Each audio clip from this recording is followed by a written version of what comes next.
What's going on, everybody? It's the VG Mobster here, and we are on episode number 1, 2, 3 of the Commission Cast. What's going on? And like every week, I brought my 2 video game aficionados, Lonzo the Great and K Rock, up in the building. What's going on, What's fellas? going on, everybody? Chilling. We gotta keep the energy up here, man. That's it. We gotta keep the energy up here, man. If they're watching this late at night one night, we're gonna be like, "Oh, we up." So we got a Vita site in the 2020. I know. I can't wait to talk about it, man. That's gonna be funny. It was so funny when I was watching that. I was like, no, they really put the Vita up in there.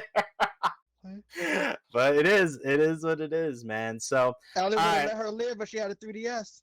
That's it. If she had the Hyrule Shield version, she would have been alive right now. She would have been alive. But that Vita, done. She would have made to see Last of Dude, Us 3. love the Vita. Vita Island, man. Represent.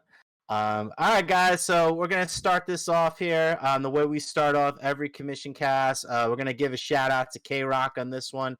The trivia question for the week. We always start it off, and then at the end of the cast, we let you guys know what the answer was. So the question this week: most people know Keiji Inafune as the creator of Mega Man, but he was in fact a character artist originally. Who was the original creator of the Blue Bomber? Now, I don't want Karl chiming in because he is a Mega Man diehard fan. So he probably knew this before he even found the question. Yeah, exactly. I was going to say, but everybody else who is even like somewhat just fans of the series, not mega fans, this is a good question. So we'll give you guys the answer to that at the end. But here's the next segment we usually go. We talk about what we were playing. I'm going to let Lonzo the Great start off this week, man. What have you been playing this week? Well, I started playing this game called Telling Lies. It's a full motion video game. I'm still trying to figure out the whole premise of the game because I'm actually lost and actually what's really going on. So when I figure out what's really going on, then I try to explain it. Fair enough. I think the premise you're trying to catch people telling lies about a murder they committed. I think that's what the game about, but I'm not really sure. Okay. LA Noir kind of style here? No, it's nothing like that. Oh, okay. Before I started this game, I had just finished beating this game called Lost Horizon. It's like it's a mixture of Uncharted and a point-and-click adventure game. Oh, sounds cool. I just finished beating that last night, so that was really good. It took longer because I got trapped in Animal Crossing, so I had to find time to pull myself away from that so I could finish this game before Xenoblade. So. Get those. Oh, that's right. We're gonna talk about Xenoblade in a little bit because I got a lot to say on this controversial topic, which to me is just clickbait BS. But anyway, I'll go into that in a little bit. So the internet. That's it. So K Rock, what have you been playing, man? Well, as you guys know, I pretty much stopped playing Final Fantasy VII Remake. Oh, my goodness. Yeah, I know. Why? Just finish it. I don't know. I don't think you on. Dude, I'm on chapter 11. I already know. Okay, so just finish it. Dude, my daughter wanted me to do some Pokemon hunting, so I got trapped in that. So I've been playing some Pokemon Sword and Shield, leveling up some characters, and dude, the last chapter is coming up. Finish the game next week. I promise I'll finish it by the next. Finish the game. That's an order. All right, we're gonna finish this game. All right. Lonzo fell over. Yeah, Lonzo fell over. He couldn't even take it. It's ridiculous. It is. You know what? I'm glad you did that because it's absolutely insane that you didn't finish the game. I know. 11. Well, I'm a delayed gamer for sure, but yeah, for sure. I cut my computer. Oh, I almost broke his computer. So, oh my goodness. So aside from playing Pokemon Sword and Shield, I actually started playing Mystery Dungeon on the Switch. So I started with the demo because you guys know, like Damien X Machina, the demo actually is a fraction of the game, so the save file carries over. So instead of instead of popping in my cartridge straight away, I figured, you know what, let me play the demo. And then I'm playing a lot of Uncharted Golden Abyss on the Vita, and realized that my Vita, even though I hardly use it, is slowly dying because I have to take a what do you call that? Pressure can, air can to get underneath the analog sticks with the stick and whatever. Got it. So to the Vita. I already know it's coming. I don't have to smash my Vita with a hammer based on The Last of Us 2 stuff that's going on. But we'll talk about that too. Oh yeah, of course. I did play a little bit of Last of Us 1 just to kind of course, inject some adrenaline. But that's neither here or there. I beat the game already. And what else am I playing? I am actually playing Maneater because I'm doing a review on my YouTube channel for that. And I have to say, if you like Hungry Shark, and you like Jaws, you will love Maneater. That's awesome. Definitely love the game. There is a little bit of, cheesiness with the storyline, but of course. But I mean, that's like saying you're going into Sharknado expecting a serious movie. Like, oh no, this is better than Sharknado. But I'm totally down that. I'm totally down that, dude. I love Sharknado. I absolutely. Just to kind of give you a glimpse. Why do I got hair in my mouth? Yeah, you see this? I didn't know. Yeah, look at that. Fantasy. Weird. that must be Sephiroth's hair is coming out. more like Tifa. Wink, wink. That's true. No, but that makes sense. No, but just to kind of give you a glimpse of the game a little bit. So it has upgrades. It's like an RPG basically, and it's like the open Shark RPG. It's like Grand Theft Auto as sharks, basically. But no, I'm not kidding. I'm not kidding. Play it. Trust me. I love it. I'm sold already, dude. I don't mean to go off on a tangent, but when you're swimming and it's telling you to go from place to place, it's an open world, like an ocean, similar to Grand Theft Auto. You just swim. Is it on PC? Is it on PC? It's on PC. It's on PC. It's getting a physical release on the Switch as well. So I mean, my god! I just want Switch version. Oh yeah, I would just get it on PC just because of the mods. I just want to see what people. Oh, dude, mod. That's all I'm saying. If they don't have a Jaws mod, it's not worth it.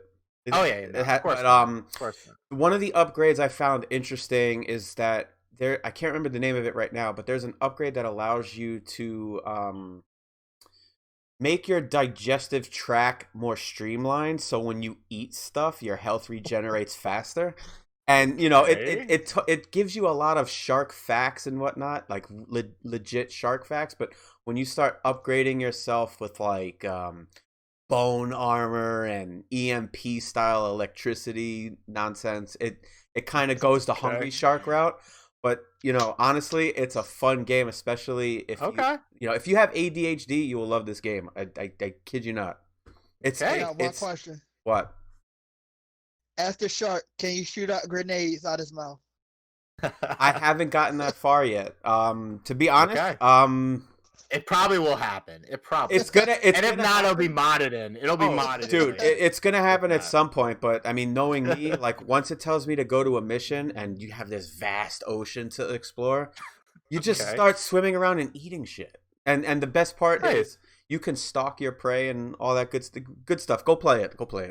Okay. Yeah. All right. Yeah. I'm telling you, if I get that game, it's gonna be a Steam sale, like $5 kind of game that like 15 to 20 mods have already been come out, and I'm totally down to play. It sounds like what people would have done with like Goat Simulator, like a game that you didn't think would be like fun, but then they just modded it so much it actually became like really fun. Okay, so So in terms of what I've been playing, I'm telling you guys, even if you don't, look, I'm being real here. Even if you don't like the review, okay? Even if you don't like the game, okay? You have to check out this review that I'm dropping tomorrow for Throwback Thursday. It is 80s Overdrive on the Nintendo Switch. I went all out 80s with this. I have Easter eggs in the video. I'm wearing my bomber jacket. I got my David Hasselhoff glasses on. I went all out for this video. It is so fun. The game is really fun, and the video is even more fun. So, like, even if you don't like the game or the review itself, like the content of it, just watch me make a fool of myself, and it's really fun. So, the game is like a modernized Outrunner, so it's awesome. Okay. Like it's really fun.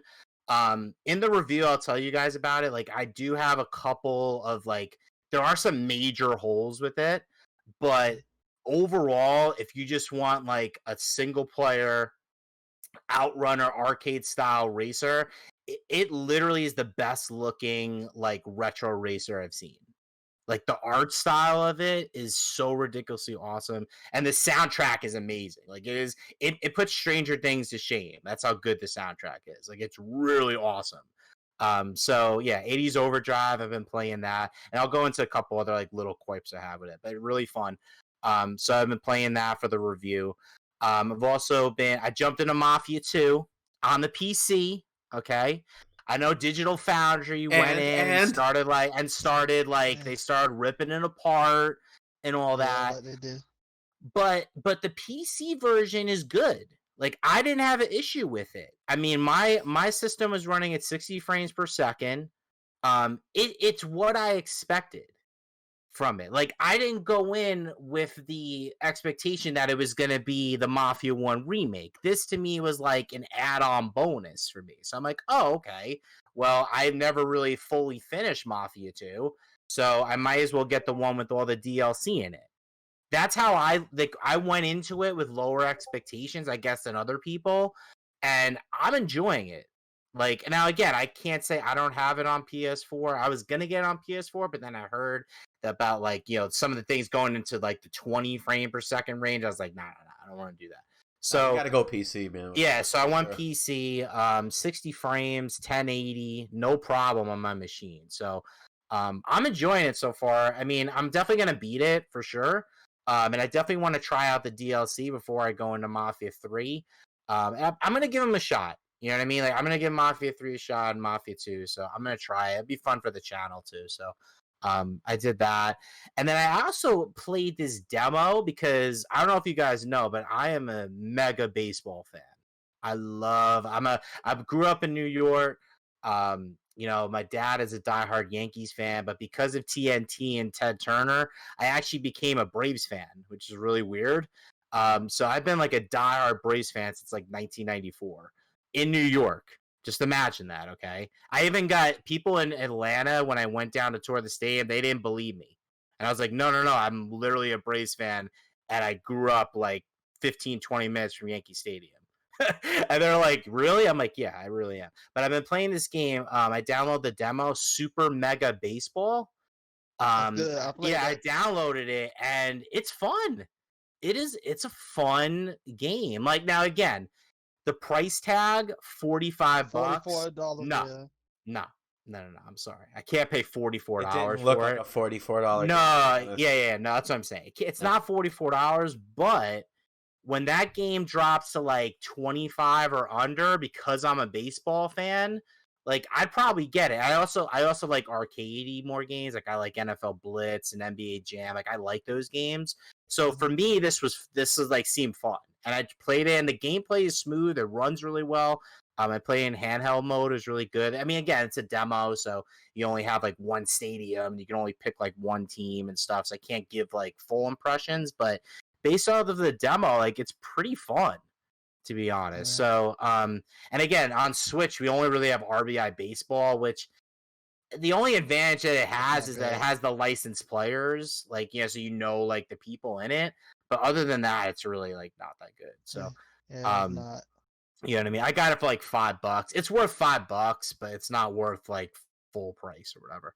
So, so that's what I've been. I paid $20 for that game a while back on Steam. Yeah, I mean, I don't know if it's worth $20. I'd say like $10. I'd say like $10. $5. Like, if you're a baseball fan, $10. Casual, like $5.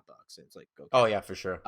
So that's what I've been playing this week, man. So, let's get into the first topic here. Let's just go into it, man. Today they dropped State of Play, Last of Us Part 2.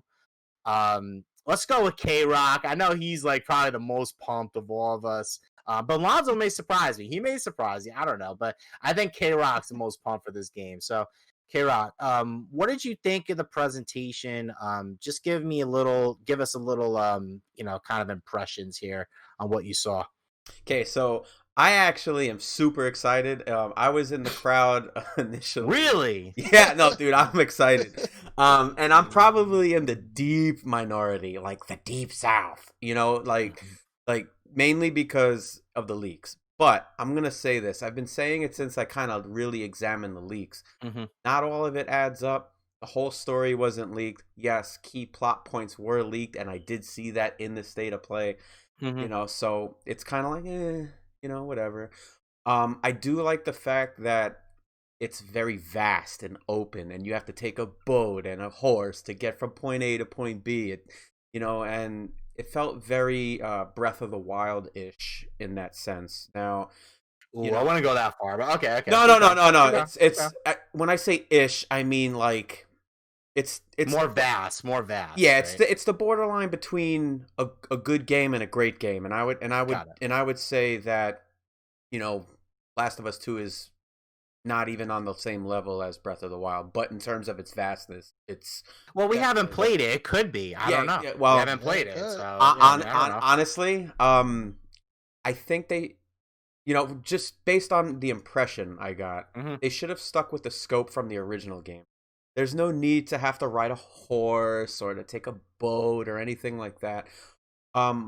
So I'm actually a little bit disappointed in that, because what really got me with games like Dead Space was, the main character didn't talk, and what got me with, The Last of Us, I think the claustrophobia, aspect was cool. Right. There, and with Last of Us, you're in this confined area, not necessarily, a building, but a town, and now you're stretching it across various planes, and that's okay, because there's this epic story that most of it has been leaked, and I get it, but the one takeaway I got, and the reason why I'm excited, is because I was right, and the people who did the research, or the examination of the leaks were right, in that, Ellie, to me, at least from what I saw in the state of play, is not dead. That doesn't really speak for Joel.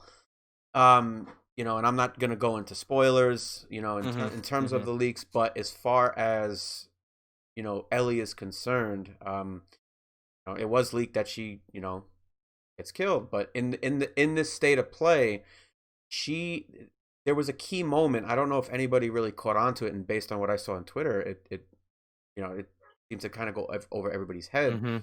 She's speaking to somebody, and I kind of put two and two together because of the leaks, but she goes, what the person who she's talking to, you don't see on camera. She goes to Ellie, she goes, "I could have killed you."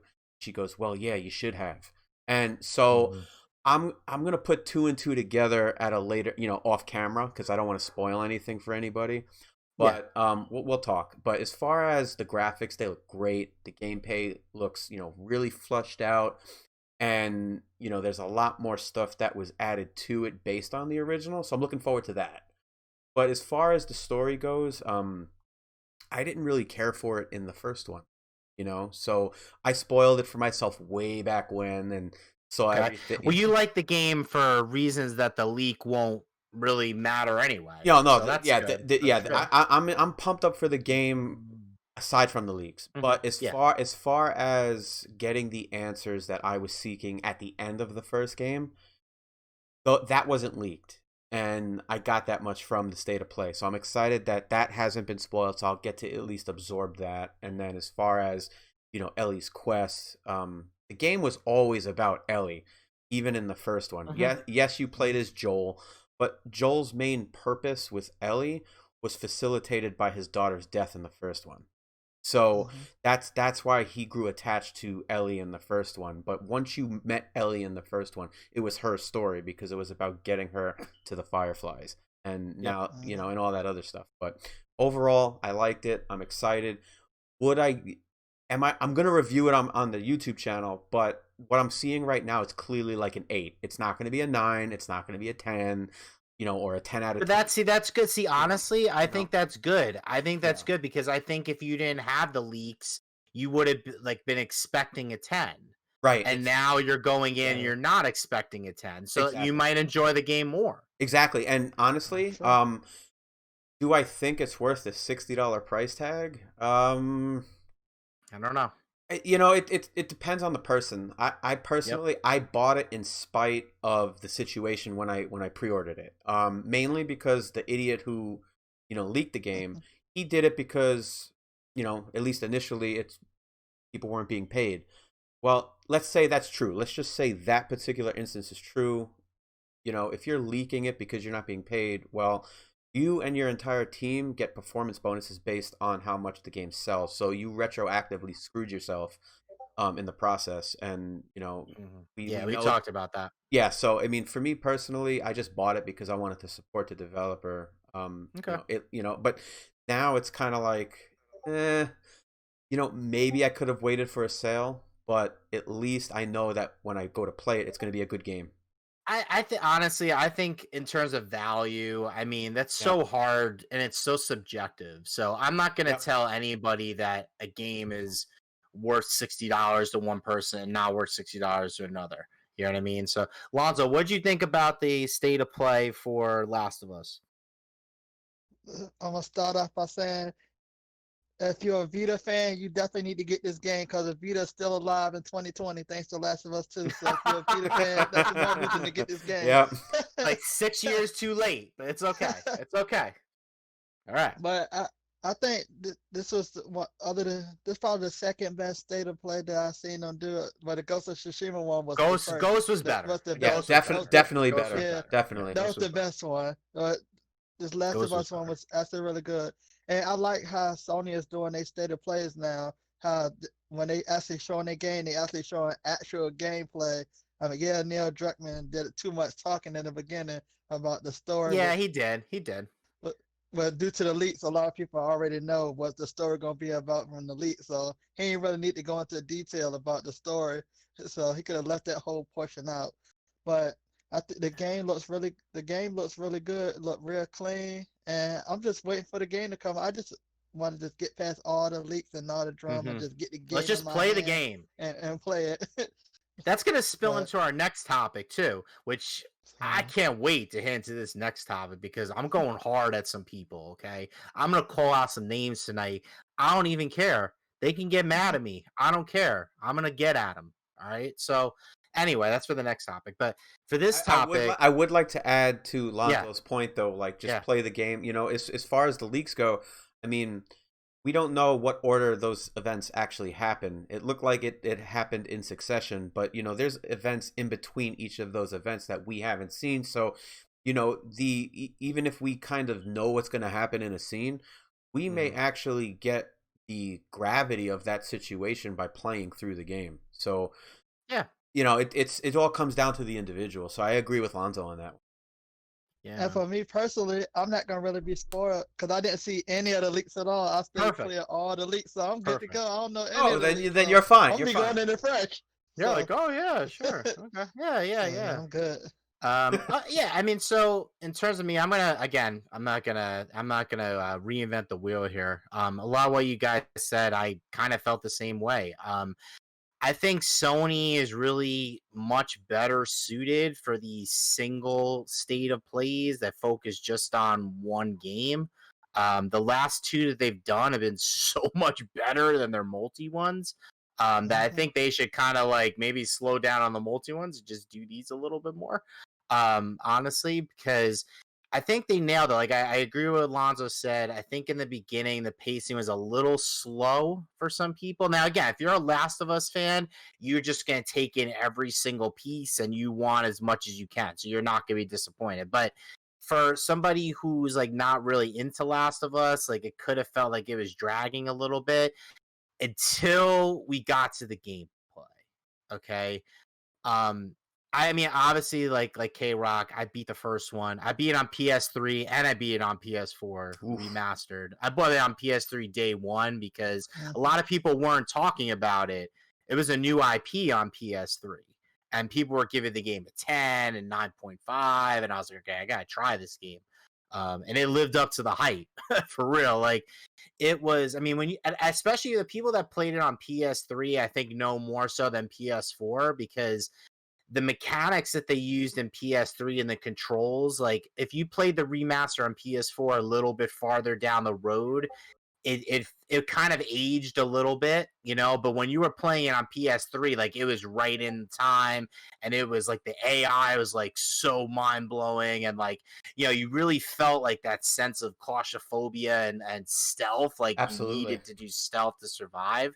So I think with this game, like the things that they were focused on, especially in the gameplay, like the sequences, I agree with Carl though. Like I think that's what made the first one so good, was that sense of like every corner that I go around, like I'm not safe. You know what I mean? And I think the sections inside that they showed Ellie were like totally doing that. Like where she would, like when she was detected and then she had to run away and like regain her stealth. Like that's how I felt in the first one. Like I was like running from one point to the other, and then like trying to find a workbench, getting like my stuff re-examined and re-equipped, and then trying to get to the next section. You know what I mean? Like I wasn't like going around and exploring and all that. Like it was more about like just surviving and the clickers and like going forward. And I think in the gameplay segment, they did kind of like, I relate this to what like Bayonetta 1 was to Bayonetta 2. Like to me, they felt pretty similar, but they just added on top of it in terms of like more workshop, workshop bench mechanics. I love that. More elements to the stealth. You know what I mean? Like more like listening modes and stuff like that. Like to me, that's what the first one was really about. But like Carl said though, like they're like, oh, this is the biggest thing. I'm like, I don't think it was really necessary, but the parts when they were inside, especially, and she was like battling, and all those like cut segments, like where she was like doing some in between, like it seemed like cutscene moments, like, and then you switch into like the actual control. Those were all flawless. I actually was impressed. I mean, I liked it. I mean, even with the leaks, I don't care. I mean, because I like the first one so much, like I will eventually get this game just out of respect for the first one. I just don't think I'm going to get it at launch, but this was definitely made me more confident in the game going forward. So in terms of definitely. In terms of like reestablishing a little bit more trust, which I think, is what these are supposed to do, I think it nailed it. So, but like I agree with Alonzo though. Like I kind of got spoiled though because the Ghost of Tsushima one was so good, and that made me want to buy it day one because of the way they presented it. I felt like the elements in the game, maybe because it's a new IP, I don't know, but it just felt like more exciting to me. Whereas Last of Us 2 was really good, but it was just building on top of the foundation. So I think maybe that's I mean, I kind of felt that same way with Ghost of Tsushima. Like I was gonna get it eventually, but once they showed that state of play, I was like, when he switched into when they were showing the ghost mode, I was like, yo, absolutely. This is sick. Like, what really like I was like, okay, all right, maybe I'm gonna get it once they showed the ghost. But once they showed Samurai Cinema mode and complete audio for Japanese, I was like, oh, that's it, automatic buy. That's the mode I'm playing the game, man. Absolutely, 100%. The black and white mode. Yep. That's what I'm playing it. Yeah, film noir, anime styles. Do it, man. Let's get it. So yeah, I mean those are our impressions on Last of Us 2. I mean, I think we're all like pretty excited for the game, even despite the leaks. I think we're all gonna eventually play it and give our impressions. I know Carl's gonna do the review first, so I'll definitely check that out. But I will get the game for sure. I'm just not gonna get it at launch. So it's a $20 Black Friday sale for you? Yeah, I'd even honestly, I'll probably even go like 25, 30. I'd even do that because I usually have like a coupon or something. So for $30, I'll probably be down. I don't know if I'm gonna go 60 on it from the beginning. But I'll definitely bite at 30 for it. No offense to them. No offense to them. I'm just like, I just feel like, it's just not a day one for me. But some day ones for me are not day ones for other people. So it is what it is. That's how it was when it came to Spider-Man. I waited till it wanted a $60 purchase with me. I waited till it got to 20, and once it got to 20, that was a good move. I got a good move for 20 as well. Yeah, I got Spider-Man pretty close to launch because I just wanted to swing around New York City. And that was fun. I actually just do that stuff. I don't even play the missions. I just swing around. It's really fun. Yeah. Came out of time. It was too many games around the time that came out. 100%. It came out. So it was super busy month when Spider-Man came out. It was so many games. So, Yep. All right, man. Well, let's go into the next topic here. I'm gonna let Alonzo start off on this one. Okay, let's talk about Xenoblade Chronicles. The tech analysis of this game, which to me, like, for some reason, was almost overshadowing before the reviews came out. So, Lonzo, what do you think about, the tech analysis? They're saying, like, worst case scenario, it's right. I mean, people heard 340p and they were like ready to like jump from a burning building. You know what I mean? Like, what do you think about the story? Like, how did you take it? And then comparing it to like the reviews that just dropped today. Like, what do you think about it? First, I'm not really like a tech person, so I can't really go too much into the tech part. But my issue is before the reviews and all of these text videos started coming out, no one was complaining about the resolution or the graphics about it. Everybody was like super excited looking at the graphic like, dang, this game look good. Soon as Digital Foundry came out, even before Digital Foundry, before Digital Foundry, soon as that game explain video came out and they were comparing all three games, everybody was just coming out of left field.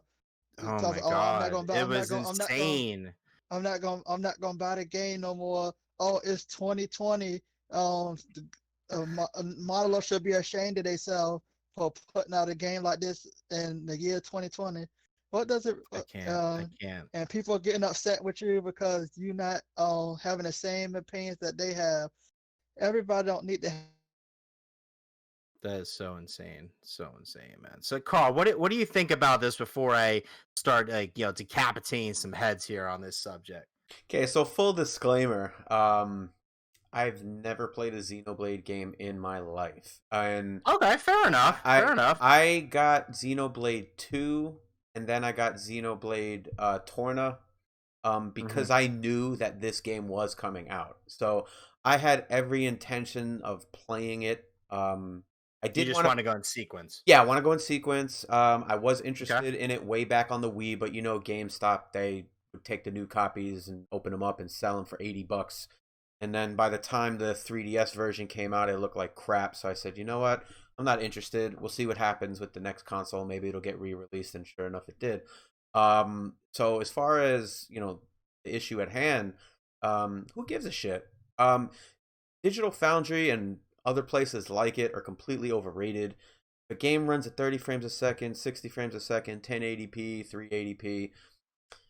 As long as you're having fun and the experience is generally the same, if not improved upon, what does it really matter? I mean, I don't see anybody complaining about potentially having an upgraded version of Super Mario 64. We already know that particular game is probably going to reuse a lot of assets from Mario Odyssey, so it's going to look a lot better. But functionality wise, it's going to play the same with a few improvements. So I don't expect nothing less from a game like Xenoblade Chronicles Definitive Edition. That said, I've seen what it looked like on the Wii. I've seen what it looked like on the 3DS. Oh my god. I mean, people really want to play that version? Go right ahead. But the Switch version is clearly the best version to play.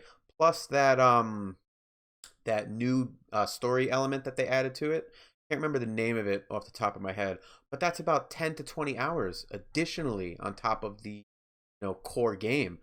So you're getting at least 80 hours of gameplay, not including any side missions that there may be. And, again, forgive me, I'm not a Xenoblade guy per se. So, just from what I've seen and what I've, prior to the Switch version and even after the Switch version was announced, I mean, it doesn't really matter. And shame on the people who think that because this game doesn't run in a particular manner or it's not made in the same way as Final Fantasy VII Remake is concerned, and go ahead, don't buy the game, because honestly, looking at the Wii version, looking at the Switch version, it largely looks the same, but the graphics clearly are remade, and clearly, with the additional story elements added to it, you're talking easily well worth the $60 purchase tag.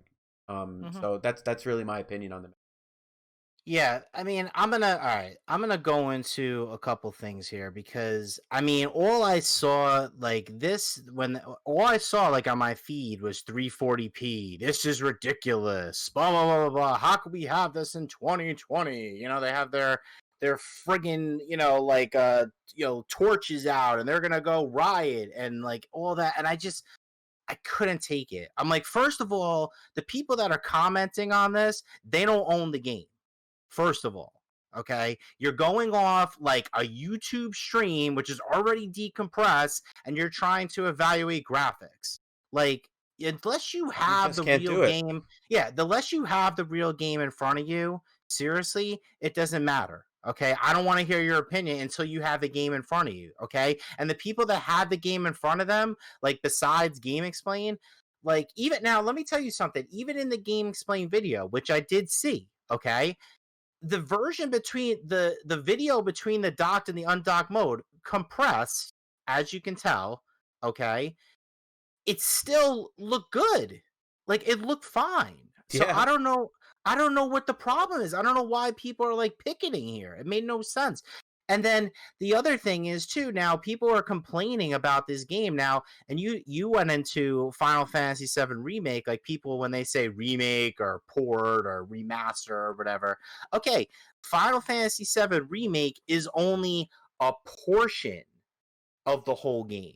Exactly. When you buy Xenoblade Chronicles Definitive Edition, you get the full game. This is not Xenoblade Chronicles Definitive Edition Sector 1. You know what I mean? Like, this is the full game. So the original game had 80 to 100 hours of gameplay in it. And now you're going to add on top of that the Future Connected epilogue. I mean, that's what it's prologue. Okay. Prologue. Future Connected. I think it's prologue. Oh, it's epilogue. Whatever. Epilogue. Yeah. Like, you're getting over 100 hours of gameplay, and you're getting a full experience, A to B. Okay, so like I don't understand. And then it's so funny because those people, like, you know what I'm saying, I'm gonna call out some people. I'm gonna call out Nintendo. I like Nintendo Prime, but I'm gonna call him out here because I saw his video.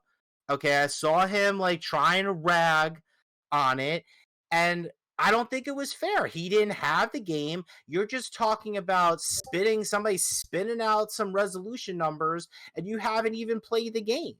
Okay, there's a lot of people that play Torn or Golden Country on handheld mode, and they said, okay, it was a little blurry, but I liked it because, you know, one of the advantages of Switch, and you guys know if you've actually played Xenoblade Chronicles, is that there's a lot of grinding in that game. Okay, do I need 400% graphic fidelity to grind and get my level up before I place it back in the dock for the big boss? No, you don't have to do that. It's a nice option to have. It's not the only way to play it. It's not like this is the 3DS that's running at 240p the whole time, and there's no way it could even get close to 720p. And that's the other thing that, you know, got me mad about this too, is that people are comparing this, you know, to the Wii console version. This is a portable version as well. So if you put the 3DS version, the new 3DS version, next to the Switch version, even in the lowest setting, it is still an upgrade over the 3DS version. Blows it out of the water. So that's what I'm trying to say. And then it's so funny. And I'm going to call out Mets fans on this, okay? I'm taking it out of video games, all right? You know, it's so funny that Mets fans are going like, oh, you know, like they don't say anything. When the game is like, when they're not doing well and they're, you know, not in the pennant race or nothing, you don't see a Met jersey out there. You don't see any of them saying anything. But then, you know, when they're in the playoffs, when they're going to the World Series by luck or whatever, you know, they're out there. They got their banners. They got face makeup. They're showing their tattoos. They got their jerseys on and all that. Today, it's so funny. Those people that were on the 340p bandwagon, oh, let's picket this game, like, oh, we're not going to buy it, blah, blah, blah, blah, blah. The reviews came out. Metacritic, 89% based on 56 reviews. Nothing. I heard nothing. I heard no retractions. I heard no like, oh, this is my fault. I didn't play the game. Oh, maybe this is a good game after all. I didn't hear any of that. So that's what gets me mad. You're going to be one day going in there, picketing and rioting and all that. And then when the reviews come out and it's one of the best reviewed games on Nintendo Switch, nothing. You don't say anything. That's because people like to follow the current and but what I'm saying is you can follow the current trend, but when you're wrong, when you get proven wrong by not 2 critics, 56 legit critics, and some of the other critics really praised the game and they didn't have a score, so that score probably would have even gone up to a 90 or 91. Nothing. I don't hear anything from them. So I'm just saying, you know what I mean? If you're gonna do it one way, the next day you come out and you're wrong, just man up and say that you got it wrong and say, you know what, maybe I jumped the gun a little bit. Maybe whatever. I didn't hear any of that today. So that's all I'm saying. That's what got me really ticked off. Do you guys agree with me or not?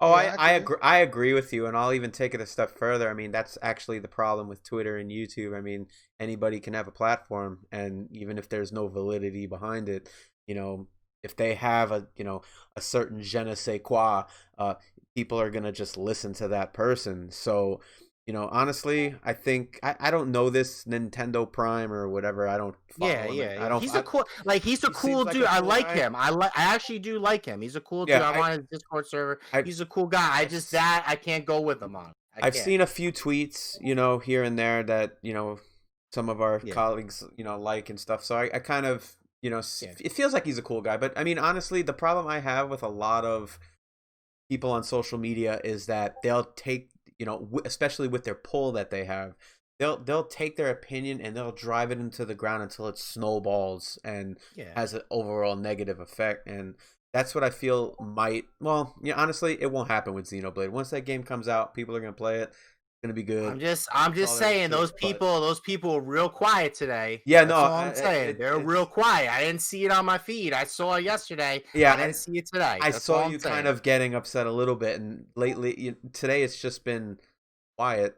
So it's all good. But honestly, whoever has a negative opinion on the game just based on the graphical fidelity or it's a number. They have exactly. it because of a number. They don't have the game in front of them. Yeah, you have to. You know what I'm saying? Exactly. No, I agree. You have to have the game in front of you to make an adequate assessment, because to me, if you're playing a game like I don't know, what's a good game to really judge it. Okay, so Samurai Showdown.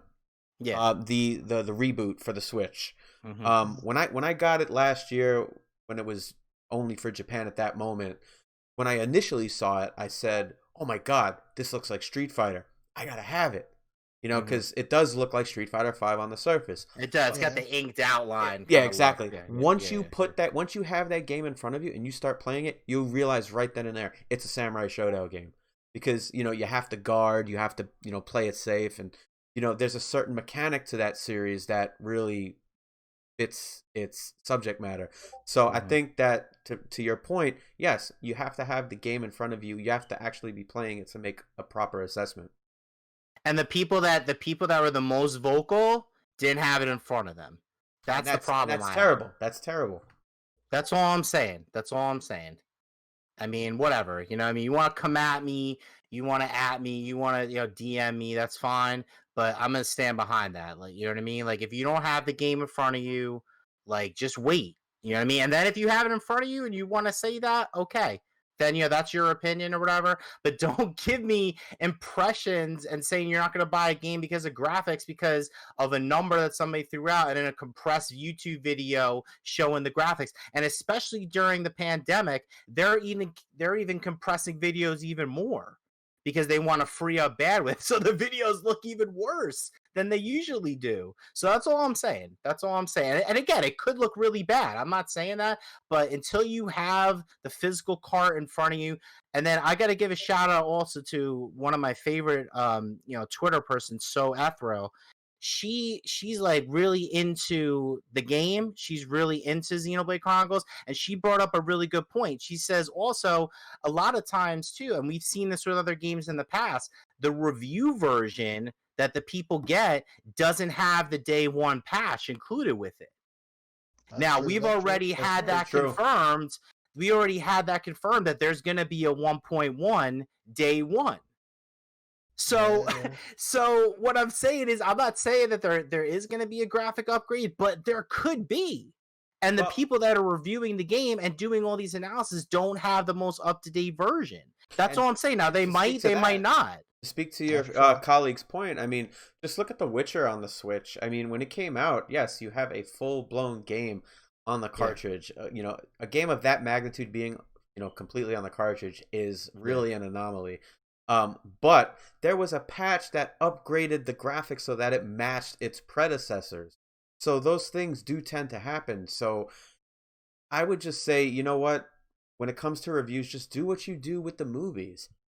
Excuse my language, but fuck them. You know, it's take their opinion, you know, with a grain of salt. Go see the movie. Go play the game. Be a judge for yourself. And yeah, exactly. You know, just use your eyes, man. And like, I'm not. And again, let me give full disclosure here. I'm not like doing this just to like start beef or whatever. Right. But I'm just saying in general, like, I just think that whole premise is not something that should be continued and should be like, you know, praised or, you know, or you know, let's slide by. I'm just saying, I think it's got to be called out a little bit. That's absolutely.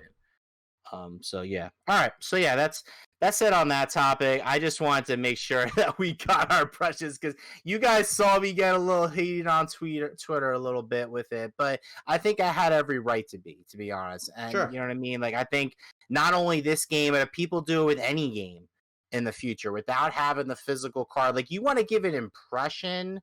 Okay, but if you say, "Oh, this is unacceptable. This shouldn't be this allowed in 2020," you know what I'm saying? Like, people love the art style too. Now, again, there's a lot of games that run low frame rates but have a beautiful art style and still look amazing. That's another thing. You know what I'm saying? Like, it's not only about resolution. You know what I'm saying? Don't get caught up in the numbers. That's what I've been telling so many people. But, you know, that's just me. I'm low on the totem pole, but that's just how I feel on the situation. So I still don't get why they always want to throw around this. Oh, it's this what year it is? Who cares? Who cares? I know, that's what I'm saying. Who cares what year it is? Exactly. It's 2020. I know what year it is. Don't need you to tell me what year it is. I will say this. I did use. I open up my iPhone every day. It tells me the day and the year. I'm just saying. I did use that expression with Maneater. Like, when it loads, and I'm like, it's 2020. Why should a game even load this long? But, you know, in spite of that, no. When it comes to graphics and gameplay, the year shouldn't even matter at this point. Yeah, man. But the thing is, for all of this drama about its resolution, it still got a better review score than Final Fantasy VII, and that looked 10 times better.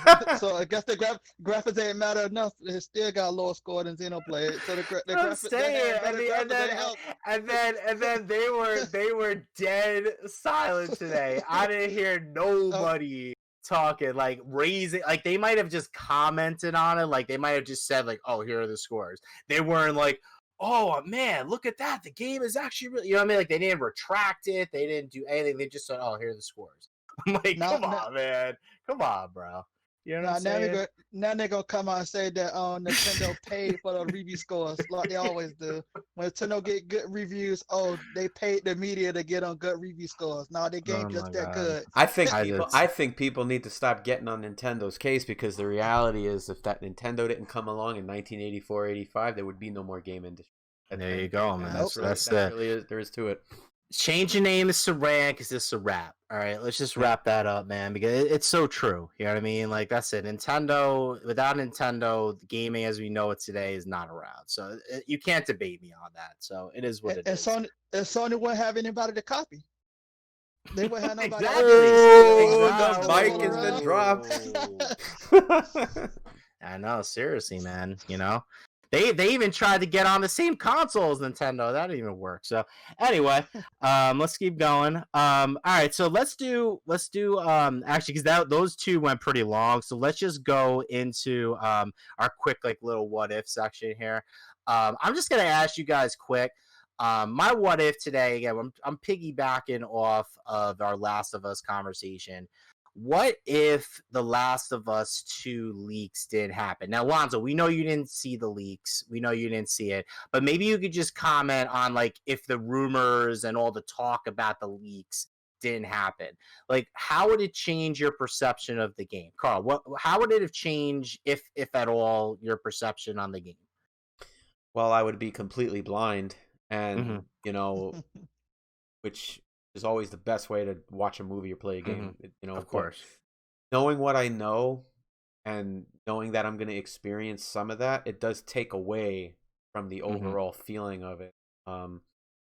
But I think my experience would be better because there would be that shock value. It's kind of like when Hogan comes out to leg drop Randy Savage at Bass at the Beach, and they form the NWO and all that stuff. And oh my God, that sort of shock value, or when Hogan loses to Goldberg on a non-pay-per-view match, just oh my God. So, I would have preferred to have that shock value with The Last of Us, because if a portion of those leaks are true, I'm not going to get into that in terms of one of the main characters. I would have liked to see that sort of how, when you watch The Walking Dead, by this point, it's not a spoiler at this point, Glenn gets killed by Negan in the comics. And then when the time comes in the show, he's beating up Abraham. Yeah. But then they shock you and they kill Glenn anyway. So it's that shock value that I would have preferred to have going into that makes sense too. But does it ruin the experience? It's really going to depend on sitting down and playing the game. But preferably, the experience would have been better without the leaks. What about you, Alonzo? Now, I know you don't know the leaks, but if the talks of the leaks around the game weren't there, would you be like more hype, less hype? Like, how would it have affected your perception of the game going into it? I think I probably would have been about the same. Okay. I think my excitement kind of dwindled after the whole block of Ghost of Tsushima. That would hurt my love for Last of Us 2 more than the leaks for Last of Us 2. I'm more excited. Which is, I mean, that's fair, dude. That's fair. I mean, that's fair. I agree with that, honestly. That's fair. Okay. So yeah, I think for Naughty Dog themselves personally, I think it would have been better for them if the leaks didn't get out. Cause of course. They wouldn't have to go through all the stuff that they currently have to go through with blocking you being able to comment on their posts. They wouldn't have to worry about any of that, or if this whole information didn't get out there. So I think that's what would have been different. Okay, this is how I'm gonna put it. Okay, this is my perfect analogy for this. Okay, let's say before I saw Fight Club. Okay, spoiler alert. All right, if I knew that Tyler and him were the same person before seeing the movie, it would have been different. It would have been different. But is it still a good movie? Am I still like going to enjoy it? Yes. Would it have been a much better version of the movie if I didn't know that going in? Yes. So that's how I view it right now. Like, you know what I mean? Like, in terms of the spoilers, like, okay, a lot of the big plot points did get spilled. Now, again, this is a game, so it does have an advantage over a movie. You can still play it, experience it, and you interact with it. So it's a little different. But what I'm saying is, like, some of the shock value, some of the some of the shock and awe value is taken out. So I feel like for me, and then also I feel too that with the leaks, a lot of people would have been riding the nostalgia of 1 and carrying over that greatness in their mind of 1 and spilling that into 2 more so than it is now. Yeah, because Joel taking out the entire asylum, by himself was completely badass. Just, oh my God. But you know what I'm saying? You know what I mean, though? Like, I feel like it just took a little bit of the zip out of it. So again, for me, I probably would have been bringing more of the nostalgia and my love for the first game into this game, and I would have been more hyped. To be honest, I mean, it's inevitable. Like, I wanted to cover it. I'm not saying I'm not going to play the game, but it definitely like lowered my hype by like 2.5 notches than what it would have been from going in. So I can see that. That's my opinion on that. Do you guys have any what ifs for tonight? Not tonight. Okay, Carl, you got one or? I'll just skip it since we went over on the other two topics. Okay, for this one. All right, cool, man. Yep. All right, yeah, no problem, man. All right, so yeah, that was. I think that was a really good one, guys. So let me go into the trivia answer here real quick. So let's just go into it. Let me just see because I lost my spot. So I'm sorry about that, guys. Carl, do you have the answer? My phone's being a little gimmicky right now. Do you have the answer to the question? If not, just gotta give me a second. You guys can go into. Yeah, just bear with me. I'll go ahead and read the question and the answer. Yeah, off perfect. If you don't. Thanks. Sorry about that. My phone's bugging out a little bit. So the question to the question and the answer to the trivia is: most people know Keiji Inafune as the creator of Mega Man, but he merely created the character artwork for the game. Who was the original creator of the Blue Bomber? So, you know, I personally have met him. He drew the character. Oh, nice. He drew the character right in front of my face. So cool, dude. Oh my god, I nerded out. But of course, but the actual creator of the game was in fact Akira Kitamura. So he actually created the pixel art for Mega Man and simply worked with Inafune to create the actual artwork that we've known over. You know, he didn't create the box art. That was simply done. I forget who. Okay, he did the pixel translation. Yeah. So Kitamura just did it and said, "Hey, look, I need it to look more like this. Can you do it?" And that's essentially how it happened. That's how we got Mega Man as we know him, and then obviously he evolved into what he is with Mega Man 11. Classic series, man. Classic series. That was really good, man. Yeah, absolutely love it. Waiting for Mega Man X9. Dude, Capcom was like, I thought they put Mega Man in the grave and buried it, and then now they're just coming all out with it. So I know you're a happy guy on that. Oh hell yeah, dude! All they have to do. Oh wait, I know where Alonzo's going with this. You know what? All right, go. All right, fine. Go. So for me personally, Mega Man, I have all the Mega Man games for physically, and and especially the Battle Network series, in the box with the manual, Game Boy Advance. But if Capcom could release a Mega Man Battle Networks collection with the Japanese exclusive. No, well, look, I love Legends too. Rockman Volnut needs to get off the moon for God's sakes. But I do believe that unless you emulate it and patch it with the English patch, the Rockman Battle Networks 4.5 is something that people should get a chance to play. It's more of a complex version of the Battle Chip Challenge. You have more control over your net navi, and you can take them through the net. But the battles are completely automated. You just select the chips, and the navi just kind of randomly chooses his next attack based on the chips that you get input into the slot. It even came with a battle chip gate if you bought the deluxe edition, which I might do a retro unboxing of that so you guys can see it. But that would be dope. I would love to see that. But I do agree with you. So I will let you go ahead with that. Go, just go. You already know what a game I want. Hell yeah. I want a Mega Man Legends collection with Mega Man Legends 1, 2, then Mr. Visions of the Trombone, and you gotta top it off with Mega Man Legends 3. That's what I want. Mega Man Legends 3, I bought a 3DS for that damn demo, and it never came. And now I'm stuck with a bunch of games. Yeah, oh my god, I'm with you on that. You know what? I'll change my answer. Give me Legends. Let's get this guy off the moon. Let's get this guy off the moon. I'm gonna beat the table for Mega Man Legends 3. Yep. I gotta get it. They gotta do it. Do it for me. If you don't do it for anybody else, Capcom, do it for me. Yes, do it for Alonzo. Resurrect it. That's awesome, man. All right, guys. I think that anybody else got anything else to add, or we sign it off here. I'll do a retro. I'll do a retro thing right after Alonzo speaks. Yeah, Alonzo, you go, man.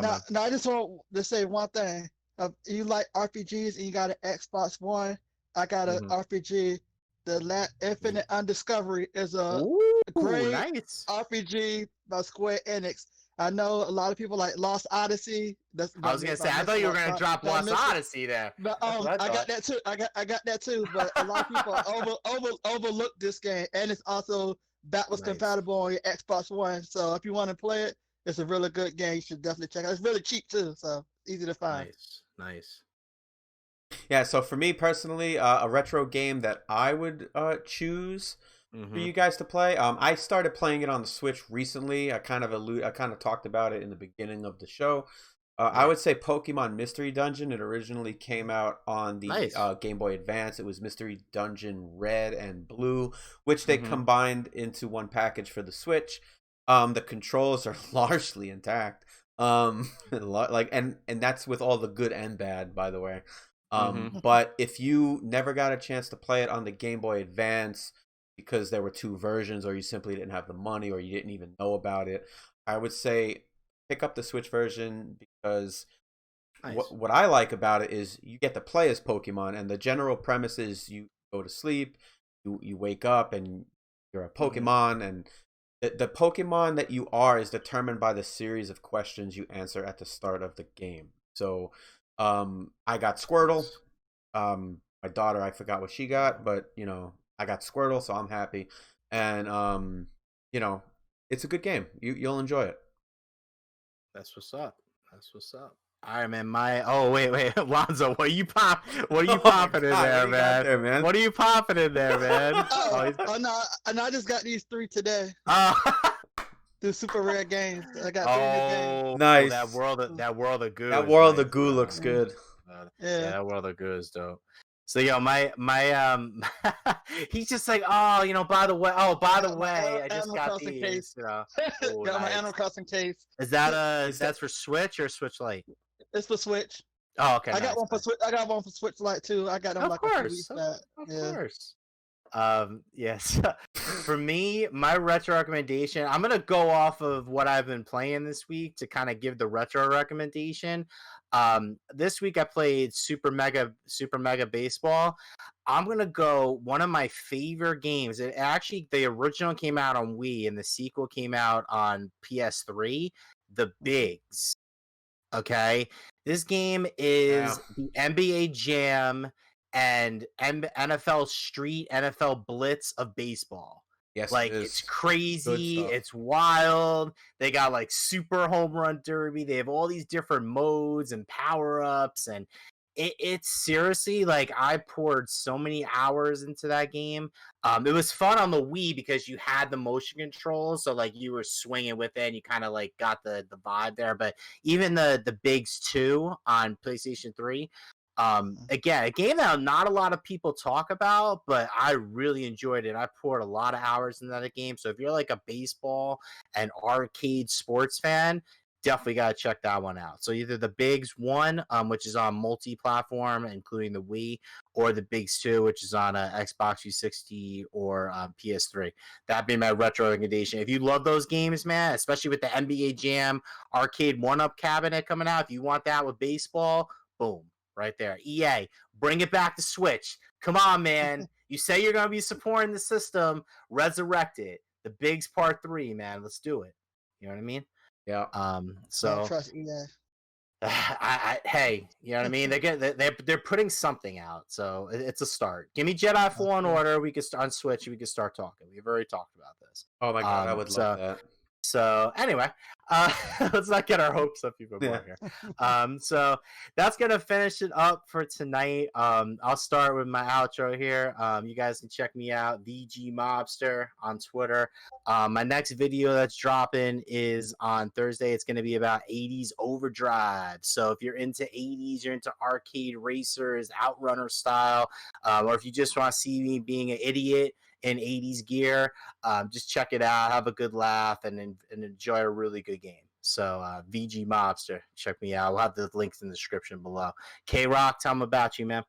Hey, you guys can follow me on Twitter at KRock_82. You could also follow me on YouTube, where I do short 5 to 10 minute videos, news roundups 3 times a week. Probably gonna increase that. And you can also follow me on Twitter. Not Twitter. Twitch, at Karl_Rocco. I usually stream every Saturday and Sunday live playthroughs of single-player games across all genres, and then every 2 playthroughs I'll break it up with, the occasional competitive multiplayer, whether it's Destiny or Overwatch or whatever. This week it was Valorant, and I suck at that game, so I will stick with Destiny and Overwatch. Okay, fair enough. But new playthrough series will be the Xenoblade Chronicles Definitive Edition. Ooh, and I can't wait, man. I'm tuning in. I'm going to start that on Friday. So nice. Yeah, I'm going to be doing a lot more live streaming because of that game. So looking forward to it, and I hope you guys tune in. You might see a special edition from Europe unboxing. Wink, wink. Oh, you better do anyway, it. You better do it. Go, Alonzo. Well, you can find me at Lord Al 75775 on Twitter, and y'all can come help me support my dream of forcing Capcom to give me Mega Man Legends 3 on Twitter. No, I'm just playing. I'm just joking around. But hashtag Mega Man Legends 3. Hey, the Snyder Cut happened, man. Anything can happen. All right. Yeah, that's true. We got to get that trending. We got to get that trending. That's it, man. Mega Man Legends 3. Right after the podcast. All right, guys. Until the next one. Peace out. Take care, guys.